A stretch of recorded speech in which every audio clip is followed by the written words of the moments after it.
alongside former NFL executive Michael Lombardi, Stormy Bonantoni with you. We're coming to you from coast to coast. Michael out there at his office in Jersey. I'm here live from downtown Las Vegas, Circa Resort and Casino, where here in the city, we got plenty of conference tournament action. The West Coast wrapped up yesterday with St. Mary's beating Gonzaga.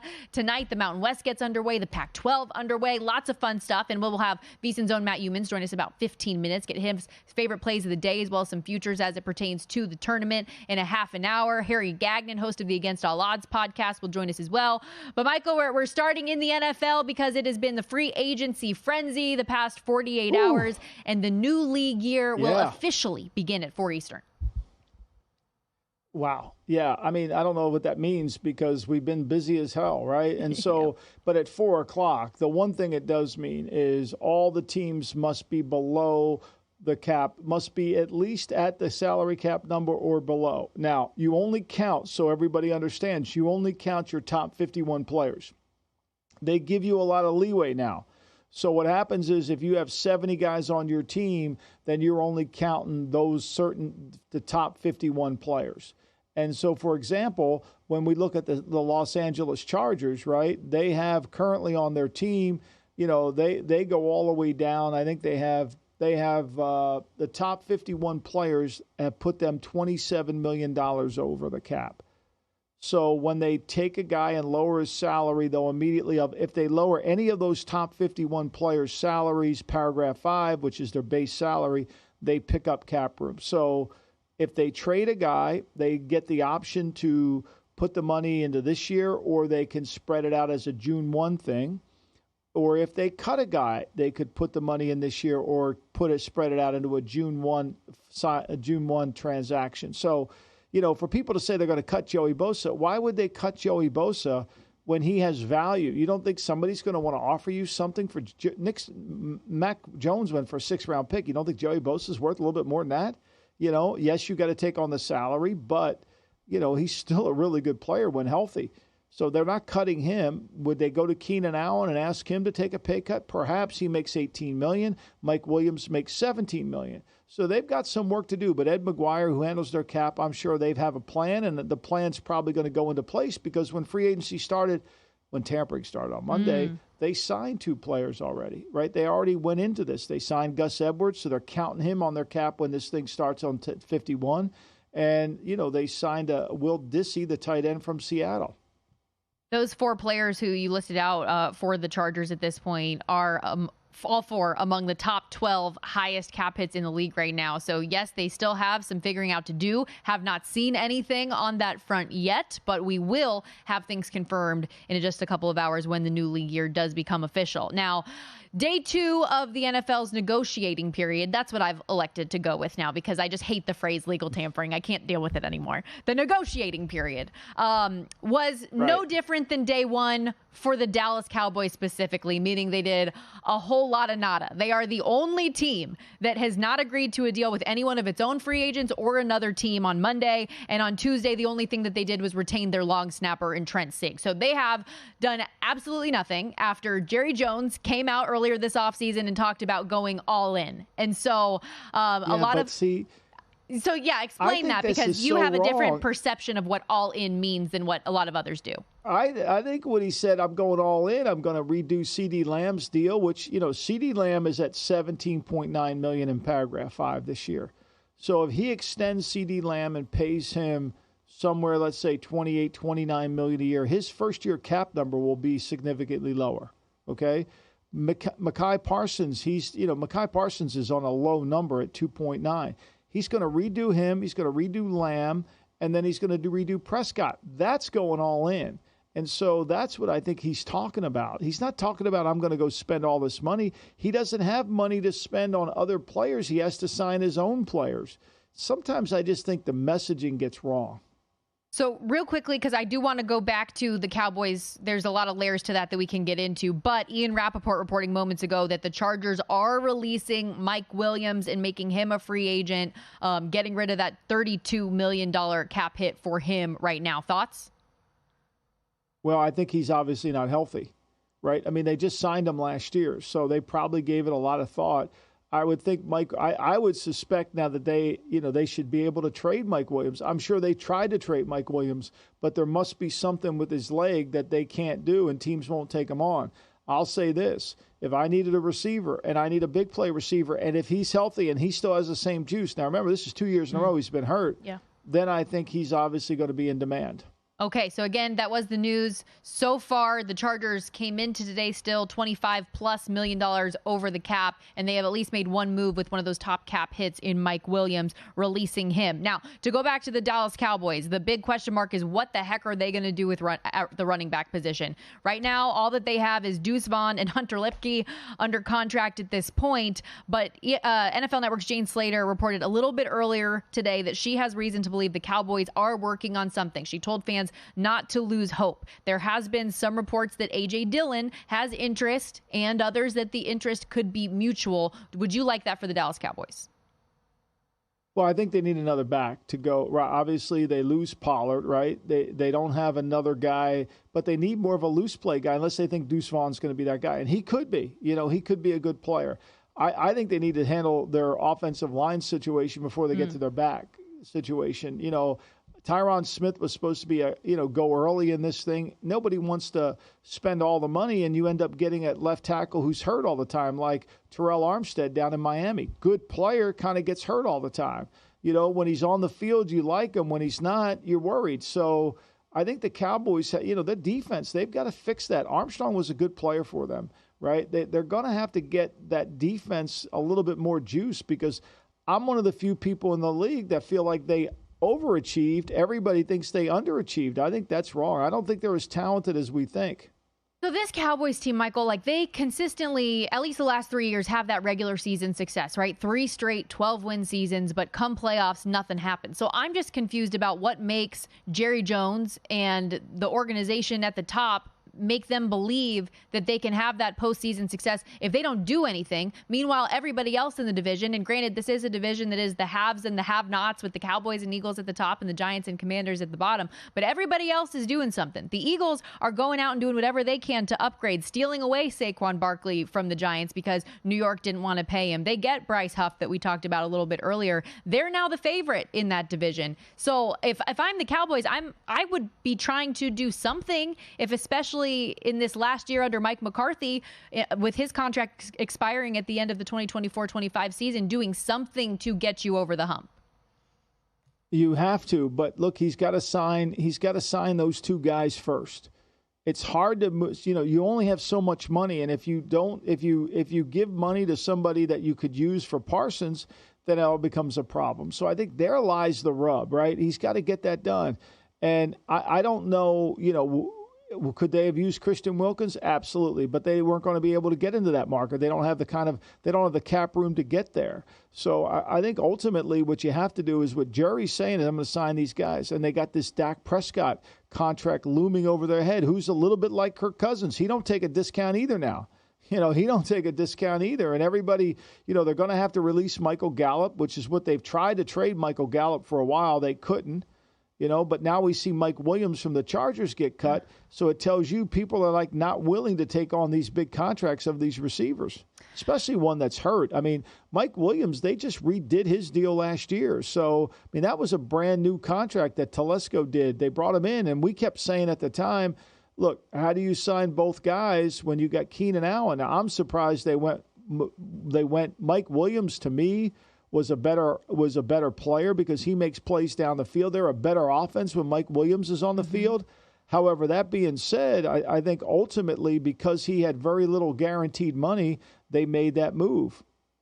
Also, because with the Cowboys, we mentioned A.J. Dillon, the running back option. The draft, I know, is an option as well. But do you think with all of the running backs that we have seen on the move, very different from what we saw with last year and the contract negotiations and the franchise tagging and the back and forth, these guys came off the board pretty quickly, the way that they were moving around. Does that say something to you about generally teams' perceptions of this running back class? I think it was a good market. I think nobody really, Derrick Henry for $8 million a year is a good deal, right? Yeah. They, like you said in the break, they paid Odell Beckham $17 for one and got nothing out of him. Right? I mean, so like Hunter Renfrow was making $16 million last year. What? Josh Jacobs isn't worth a little bit more than that. I mean, Eckler, who wanted more money, didn't make a big deal. There's some guys. Pollard got less than the franchise. I think people paid, but they didn't pay to the level that I think everybody wanted. But they improved their team. Josh Jacobs is on a 1-year deal essentially for $14.8 million. That's what he signed in Green Bay. You would have thought the Raiders would have signed him back at that number, but they chose not to, and they feel like Zaire White can come in and do that, and he did a nice job when Jacobs was out, but Jacobs is unique. Jacobs is a little bit like he combines A.J. Dillon better with Aaron Jones in the passing game, gives him one player. So that's one that I didn't get a chance to talk to you about because we got the Josh Jacobs news when we were on the air, but not the other part of it with them losing Jones. And so, like, you do think that was a good decision from them? Well, I think it's a good signing. I would have liked to kept Jones. They tried to reduce Jones' salary by half, and he wouldn't take it, and he went to Minnesota, which I think is a good pickup. Look, they were a different team when Aaron Jones was on the field. I don't think anybody can dispute that whatsoever. When he was healthy at the end of the year, that offense started to really click. Yeah, especially in the postseason. That Packers team, one that I think has a lot of reason for excitement, and people like in that division. People like for some futures as it comes to the awards market as well. We're going to hit the break here, but when we come back, switching gears to a little college hoops, plenty of tournament action already underway here today because these things are going from as soon as the lights come on earlier in the morning till the end of the night. Matt Youmans is going to join us next. We'll be right back.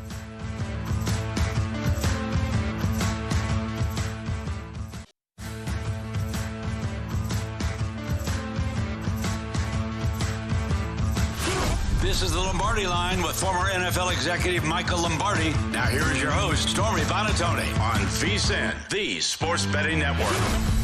Get ready for the ultimate slam dunk. Download the free VSiN College Basketball Betting Primer and get full VSiN Pro access until March 17th. The primer's got tournament betting tips and trends for every round, plus strategies for brackets and betting futures. Download the free Men's College Hoops Betting Primer now and get free VSiN Pro access to everything we do through March 17th. VSiN.com/guide is how you can do it. VSIN.com/guide.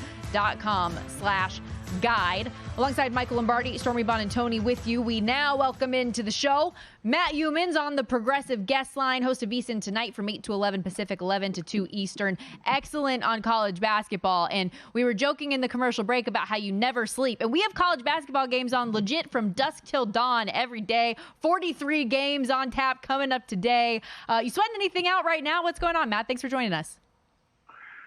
Great to be on with both of you. And I do sleep occasionally. I slept from like 5 to 8 this morning. So I got about 3 hours. All good. And when you got all these conference tournaments going on, it's, it's tough to find time to sleep. So I'm looking forward to it, though. This is one of my favorite weeks of the year. You got games from early morning to late at night. And this week and next week is about as good as it gets.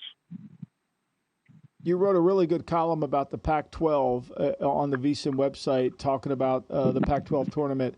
You love Caleb Love at Arizona from North Carolina transfer. So who do you like, and what do you think the best odds are in terms of if you wanted to play someone other than the favorite? Actually, when USC opened 50-1, that was the time to bet USC to win this conference tournament. But the odds are down now, around 20-1. That's a team that was fighting injuries all season, underachieving, and really got hot late in the season. Obviously, you got to identify some of these teams get hot late in the year, and USC was one of them. And the Trojans beat Arizona on Saturday night when Caleb Love shot 1 for 10, had 2 points in that game. So I actually think he's going to come out and probably play with a purpose and an edge this week in the Pac-12 tournament. So it's really tough to lay a price with the favorites. You watch so many of these smaller conference tournaments first, and you see the favorites get knocked off in so many occasions, and Arizona's probably head and shoulders above the rest of the conference, I would say, going into the postseason, but that doesn't mean the Wildcats going to win this week. So do you want to lay 160, 150, somewhere in that range on Arizona to win it? I really don't. It's not going to be easy money on Arizona if you do bet it that way, but that's probably the team that's going to win it. I think Colorado at 5-1 is a little dangerous.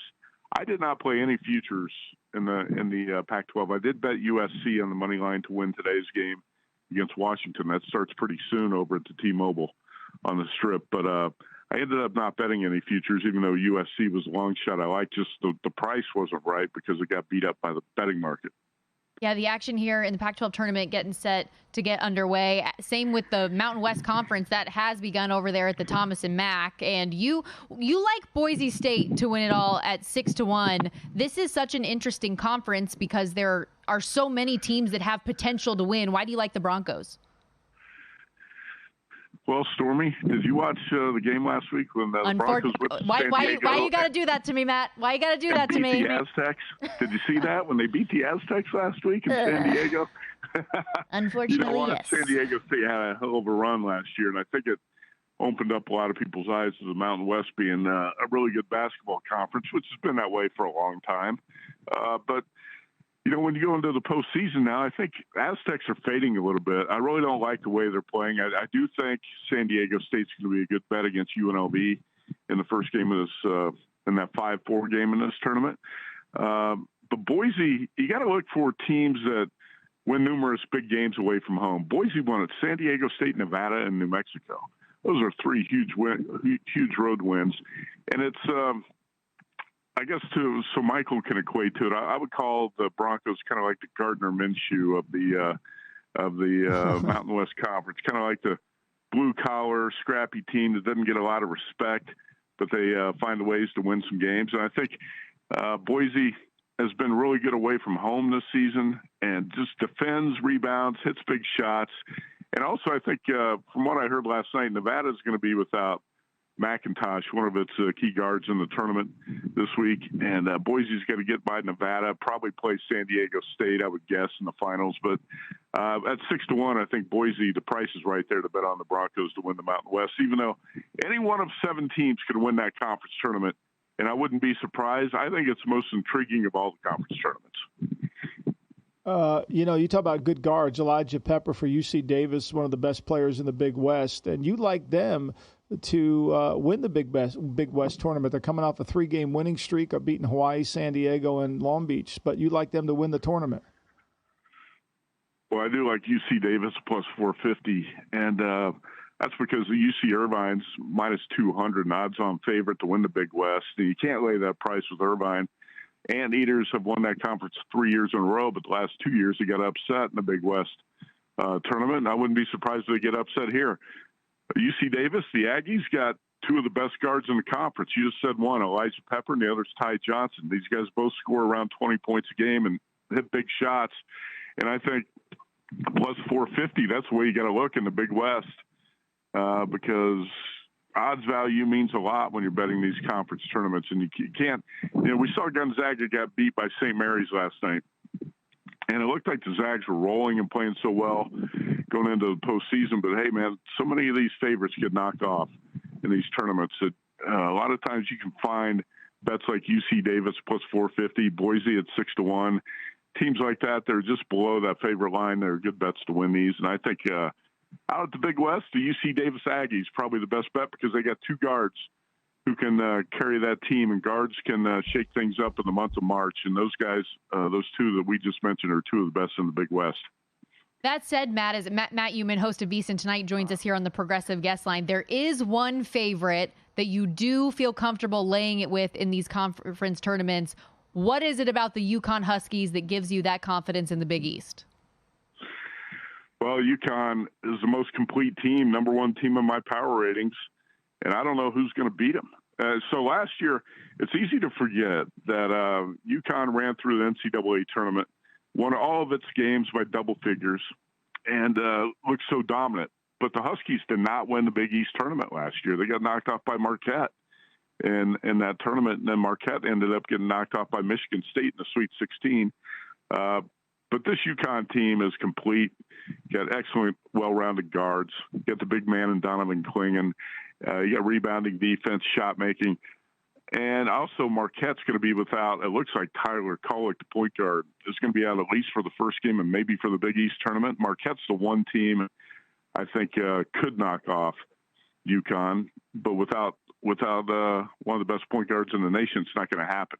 And if Craton gets there, Danny Hurley and the Huskies want revenge for that loss in Omaha when they got blown out last month, and they're going to get it. that's one favorite I would bet. Yukon minus 125 to win the Big East. You got to win 3 games in 3 days to get there. Huskies are going to be big favorites in all 3, and I think Yukon will get it done. You're on the Izzo train to win the Big Ten, Matt, huh? You think they can win the Big Ten tournament? I know you also like Ohio State 35-1. Well, I don't think the urgency is going to be there for Purdue to win the Big Ten tournament as a favorite. It's going to be all about the NCAA tournament for Purdue. And, at even money, you can't bet that anyway. I'm just taking a little bit of a shot, half unit each, on Michigan State at 14-1. The Spartans are not playing that poorly. They're 1-4 in the last 5, but all 4 of those losses have been close, competitive, down to the wire games.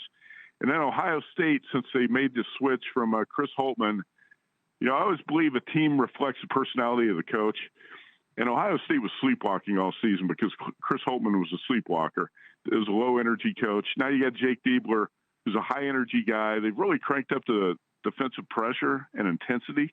Ohio State's averaged 61.4 points a game. Has allowed 61.4 a game, and it's 5 wins in 6 games since Diebler took over.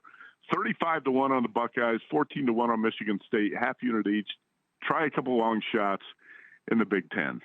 All right, Matt, only about 90 seconds left. Looking to today, you already mentioned USC against Washington you like, but what else do you have for today's slate? That's a good question. What did I bet today? I took Air Force plus 15, actually, against New Mexico in the Mountain West tournament. Air Force actually was an 18-point underdog at the Pitt in Albuquerque and stunned the Lobos 78-77 last month. New Mexico really struggles guarding that disciplined Air Force offense. I took Kansas State plus 5 against Texas in the Big 12 tournament later today. Let's see, UC Santa Barbara minus 160 on the money line tonight in the Big West. And then I think in the late game, I had a couple more plays. I think tonight in the Patriot League, Lehigh Mountain Hawks plus 8 against the Colgate Raiders. And I'm pretty sure that's all the plays I got in pocket for today right now.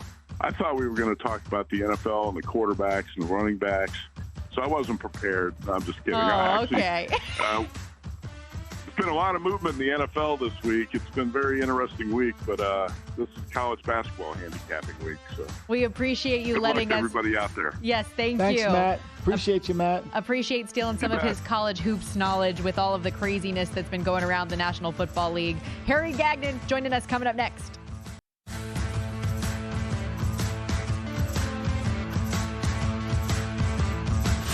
This is the Lombardi Line with former NFL executive Michael Lombardi. Now here is your host, Stormy Bonatoni, on VSiN, the Sports Betting Network.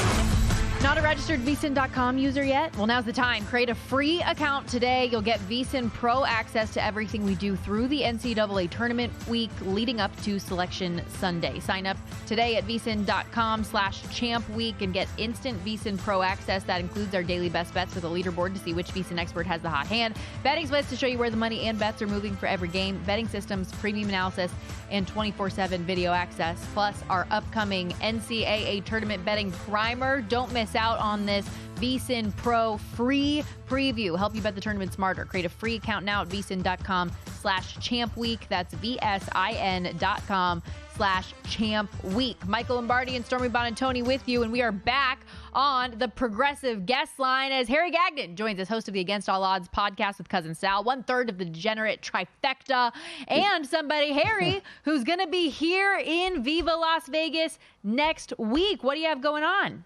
Yeah, listen, guys, thanks for having me on as usual, as always. Cousin Sal and I from the Against All Odds podcast are going to be hosting a watch party at the Jimmy Kimmel Comedy Club right behind the link.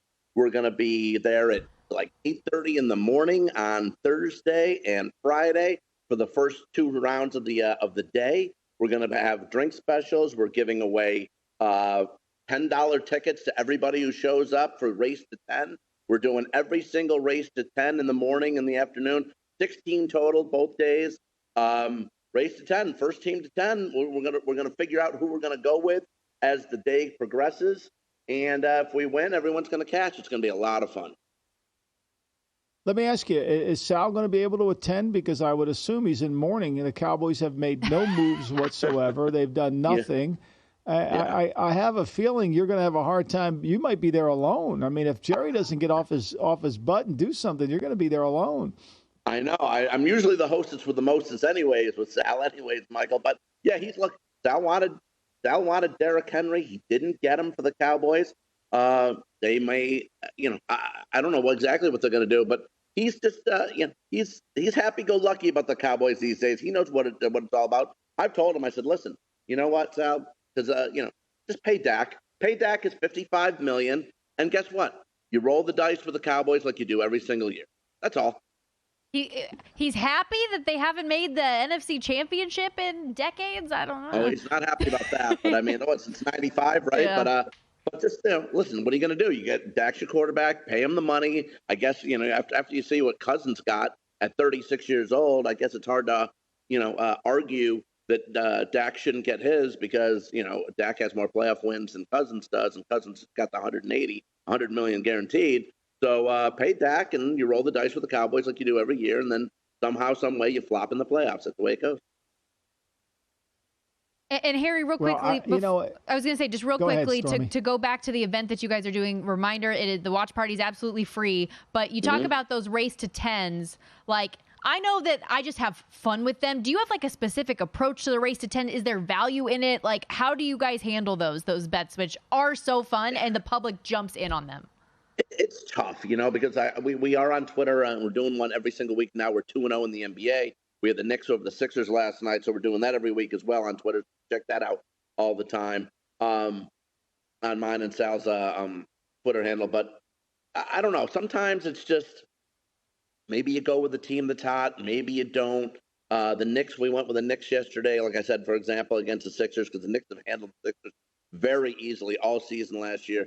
And then obviously the Sixers banged up. Knicks a little bit too, but they came out hot, and we got that done. I don't know. Maybe sometimes, Stormy, you look for an edge, maybe an underdog, because, again, when these race to 10s and you're going to have a 12 playing a 5, maybe you can get a plus 140 on the race to 10. You get a good price with a team hot right off the bat, and the team, the 5 seed, comes out and smokes them the rest of the game. But you get lucky in that the first couple of minutes, and you get that race to 10. Maybe you get a win, a 10-8, and then you lose the game later on. But, race to 10 is just both teams feeling each other out. So sometimes it's kind of worth taking the plus money.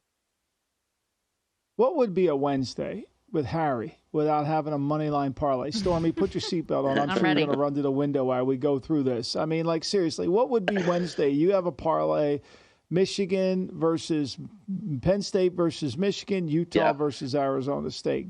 Read it off to us. Tell us your logic here. I want to hear this one. Well, it pays minus 105, and it's very tough. These teams that don't have, that are at the bottom of their conferences, kind of, and you're playing on a neutral court. So I'm going to take Penn State over Michigan to start. For how great, Michael, we know how Michigan the football team has become. Their hoops team is in total disarray. 8-23 this season. I think Penn State puts them to bed, ends the season. Nittany Lions point guard Ace Baldwin leads the team in scoring and has led the team in assists in 17 straight games. So give me Penn State over Michigan. And I'm going to take Utah. The Utes over Arizona State. Utah, I think they avenged their 2 losses to Arizona State this year. The Utes have solid non-conference wins versus Wake Forest, St. Mary's, who just won the West Coast Conference there in Vegas at New Orleans last night, and BYU. ASU is under 500. They've been ice cold of late. They're 4-12 overall in the last 16. Give me Utah over Arizona State. Penn State over Michigan pays minus 105 on the money line. Okay, so you mentioned St. Mary's getting the job done in the WCC. There have been a number of bids that have already been punched, but still plenty to go here over the course of the next week as Champ Week rolls on. Is there a bet still to be made in one of the futures for the tournaments? What do you like most right now? In the Big 12, Stormy, I like Houston. They're the favorite to win this. They're at minus 115. I think it's 115 just to win the tournament, the first time they've been in the Big 12. But I think it's very good value at minus 115. I mean, they won the Big 12. We know what their past history they've done. Regular season, they won by 2 games over Iowa State. Then you look at, Bill Self's Jayhawks, worst Big 12 season that I can remember. They're 10-8. They're going to be without McCullard and Dickinson tonight. against Cincinnati. And by the way, when's the last time you've seen Kansas as an underdog? I know they got, like I said, injuries, but an underdog to Cincinnati tonight.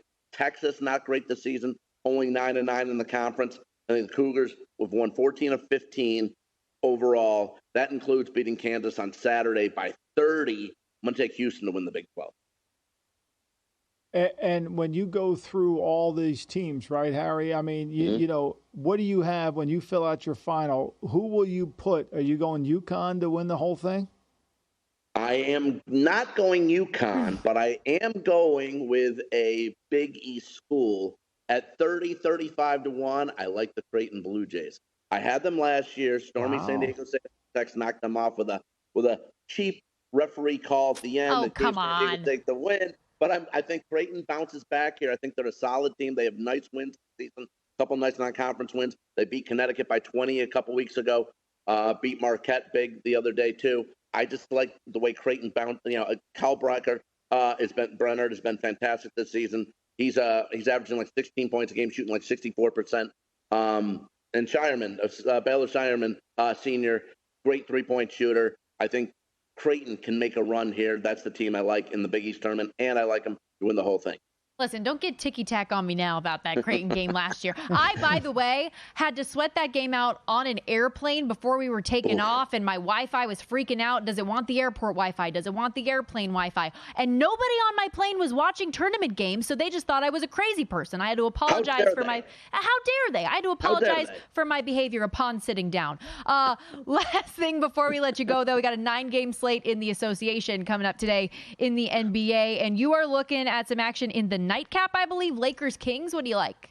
Yeah, well, I got a player prop, and I like a side here, total here. I like the Lakers Sacramento guys over 238.5 in 3 meetings between these two Pacific Division squads. They've averaged 246 points a game this season. The Kings in those games are averaging 129 themselves versus LeBron and the Lakers. Plus, speaking of 129 points, Sacramento has scored at least 129 in 3 of the last 4 games overall. So I like the over 238.5 there. And I like De'Aaron Fox of the Kings at plus 185 to be the leading scorer in the game. Now, in 3 meetings versus LA this season, Fox has led the game in scoring in 2 of them. He had 37 in 1, 44 in another. Last week, if you guys remember, I hit that player prop with Sacramento Sabonis. So let's do it again here with his teammate De'Aaron Fox this week at plus 185 to be the leading scorer in the Lakers-Sacramento game tonight. Awesome stuff as always, Harry. Appreciate you. Guys, enjoy the game. Take care. Go take care of Sal. You're going to need to take care of Sal. Let's be clear. I will. I know. Believe me. I try to do it. I try to do the best I can all the time with him, Mike. Always. You're the man. Enjoy the games today, and can't wait to get you out here in Vegas next week. Awesome. See you guys. That's Harry Gagnon. Again, make sure you check them out next Thursday and Friday. They're going to be right behind the link, a free watch party at the Jimmy Kimmel Comedy Club. It's him, Tate Frazier, Cousin Sal, betting those race to 10s. I personally like a little more wiggle room. I like the race to 15. Maybe give me a little race to 20. But either way, a fun market to get involved with, and that group does such a great job. And of course, you can also download the Against All Odds podcast wherever you get your podcasts. We're wrapping things up on the Lombardi Line. Coming up next, we got some news coming out of LA. What are the Chargers doing to get cap compliant before the deadline?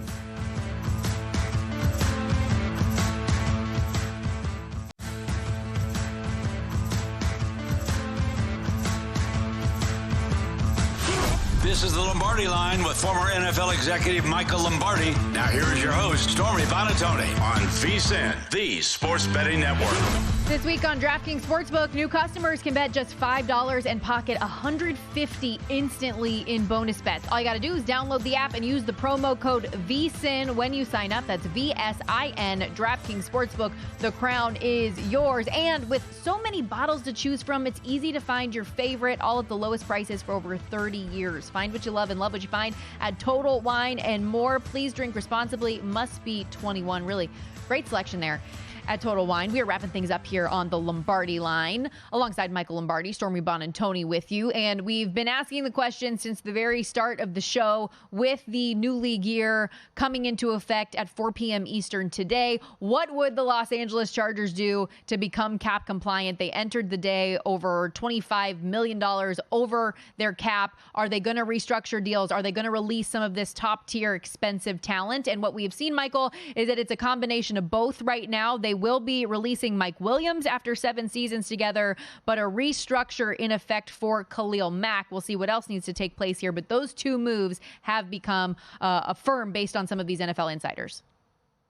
Yeah, and, they're going to sign a couple players, too, so they've got to count that into their restructuring. So, look, I thought for sure Mack was going to be the cap casualty because of his large contract and the way of his age, but they went with Mike Williams, and we're going to need to find out about his health because Mike Williams is too good of a receiver to be out there in the open market to just let him go. It tells me, that there's something about his knee that the Chargers are worried about. Now, teams will get the medical, they'll bring him in for a physical, but there's a reason. A guy that can score touchdowns, the guy that averages over 15 yards a catch, usually those guys are not guys you want to cut, especially if you think they have a chance to rehab. And, when you go to the game and you're playing the Chargers, you're worried about Mike Williams beating you vertically. You're not worried about, Keenan Allen's a really good player, but he's going to get somewhere between 10 and 11 yards a catch.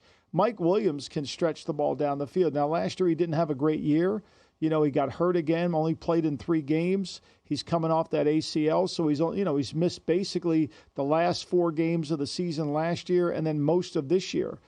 But he's a dynamic player when he's healthy. I think that when he's healthy is the biggest concern.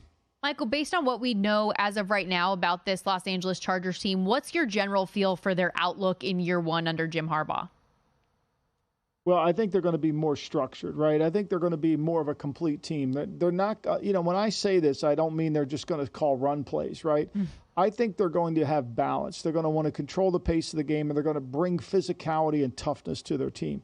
I think that's Jim Harbaugh's goal. That's what he's got to try to accomplish here in the next 6 months as we get to camp and through the beginning of the season. You got to make the team tougher on both lines, right? You got to improve both lines, make them tougher, get Gus Edwards, the runner, to go in there, get a blocking tight end, take some of the pressure off of Justin Herbert where he's got to make every play, make every throw. And as the team develops its toughness and develops its character through that, then they can make explosive plays. And Williams would have been perfect. Remember, this guy averaged, it's 2019, but he averaged 20 yards a catch.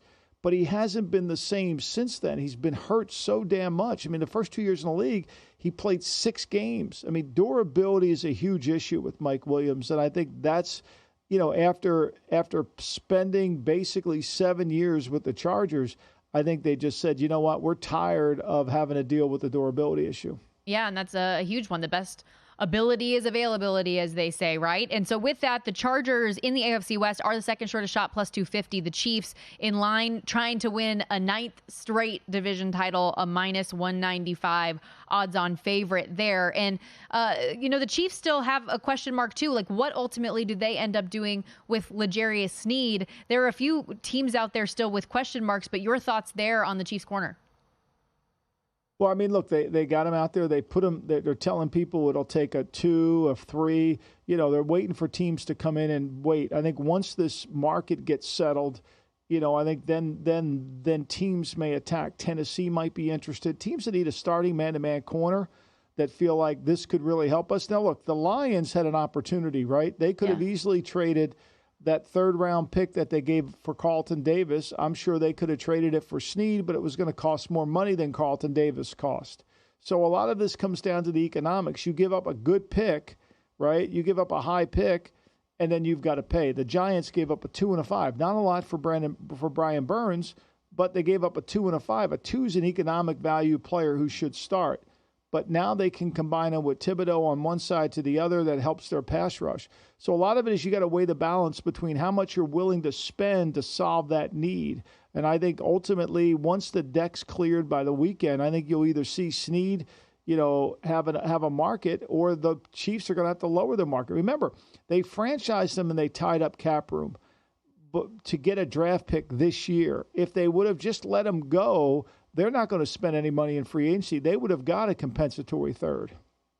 Another player that we have some question marks about right now is wide receiver Calvin Ridley. The Jags go out and sign Gabe Davis, but based on that contract, still opportunity and availability to re-sign Calvin Ridley there. I know there's been some conflicting reports, so I'm curious your thoughts on this. Some are saying that based on the fact that there hasn't been a move yet, it's more likely that he's going to sign with the Jags because then the compensation that goes back to his former team would be a third-round pick instead of a second. But then also there's all this talk about the New England Patriots. So how do you view Calvin Ridley's situation right now and where he might land? Well, and then you see another report that came out today that, said basically, he's not going back to Jacksonville. I don't think he's gotten the number that he wants, or else he would have done a deal. I think he's in that second tier, $13, $14, $15 million market, and I think he thought he was going to break the $20 million barrier. But look, they paid $13 million for Gabe Davis. They got $16 million per year into Christian Kirk. They got a franchise number into Evan Ingram. I know he's a tight end, but they're paying him. There's three guys they're paying a lot of money to. Plus, they got to pay the quarterback next year if they're going to sign him. It's kind of hard to add one more guy into it. We're seeing that with the Chargers. They can't do it. The Chargers are like, okay, here's our problem. We can't do that. So I kind of felt like they're going to have to let him go, and maybe they feel like they can get more, that maybe he's got something else, or he feels like the market's going to change. Okay, last season, 76 catches, 1,016 yards, 8 touchdowns, 13.5 yards per catch for Calvin Ridley last year after all of the time that he missed due to the gambling situation. Michael, are there any other players that you are either surprised haven't been on the move, or you're anxious, excited to see where they end up? Any other guys that stand out to you on the market? It's kind of interesting. I wasn't buying that Chase Young's going to get this huge deal. I wasn't buying that one, right? I think to me, if you watch tape for a living, he doesn't play well enough. And I think, what the number he's looking for doesn't. I thought, Clowney's going to take a visit to Carolina. I mean, Clowney's really played well last year. Kyle Van Noy played well both for Baltimore. But they're older guys, and usually older guys don't typically get signed this early in free agency. Their market has to let it become declared to them. And so I kind of was surprised that it took Danielle Hunter so long. I thought he would have a deal immediately when it started.